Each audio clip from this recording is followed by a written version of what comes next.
L-Aġenzija Indipendenti tal-Klassifikazzjoni tal-Kreditu DBRS Morningstar ikkonfermat l-ogħla klassifikazzjoni li kienet tat lill ekonomija Maltija dik ta' A għolja b'tendenza stabbli.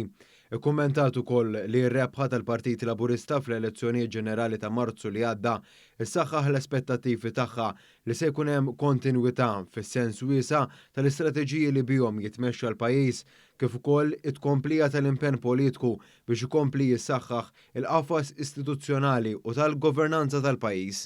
F'dan it-tip ta' rapport l-Aġenziji Internazzjonali tal-Klassifikazzjoni joħorġu opinjoni analitika tal-kapaċità tal-pajjiżi differenti li jissodisfaw l-obbligi finanzjarji tagħhom u jippubblikawha għall-informazzjoni tas-swieq globali.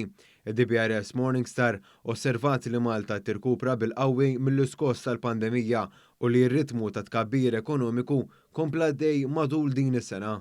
Ir-rapport li ppubblikat l-Aġenzija Internazzjonali jgħid li l-impatt tal-invażjoni Russa tal-Ukrajna fuq l-ekonomija Maltija s'issa baqa' limitat b'riżultat ta' diversi fatturi fosthom il-miżura li ħa l-Gvern Malti biex jiżgura l-istabilità fil-qasam tal-prezzijiet tal-enerġija kif ukoll irkupru akbar minn dak li kien mistenni fil-qasam tat-turiżmu.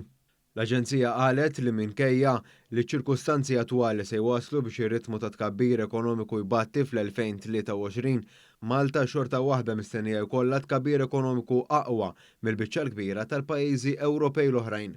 Id-DBRS Morningstar irrimarkat li l-pakkett imdaqqas li Malta allokat għall-istabilizzazzjoni tal-prezzijiet tal-enerġija sabiex ma jkunux il-familji li jġorru żidiet ikkawżati mill-kriżi internazzjonali tal-enerġija se jnaqqas ir-ritmu ta' tnaqqis tad-deficit, madankollu hija tqis li l-livelli moderati tad-dejn tal-pajjiż u d-dinamiċi pożittivi ta' tkabbir ekonomiku itaffu r-riski.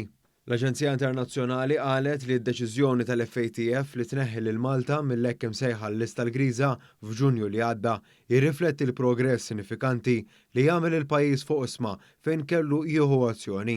F'kumment fuq il-medja soċjali l-Prim Ministru Robert Abela innota b'sodisfazzjon din l-aħħar klassifikazzjoni tad-DBRS Morningstar u afferma mill-ġdid id-determinazzjoni tal-Gvern immexxi minnu li jibqa' jmexxi lil Malta il qudiem.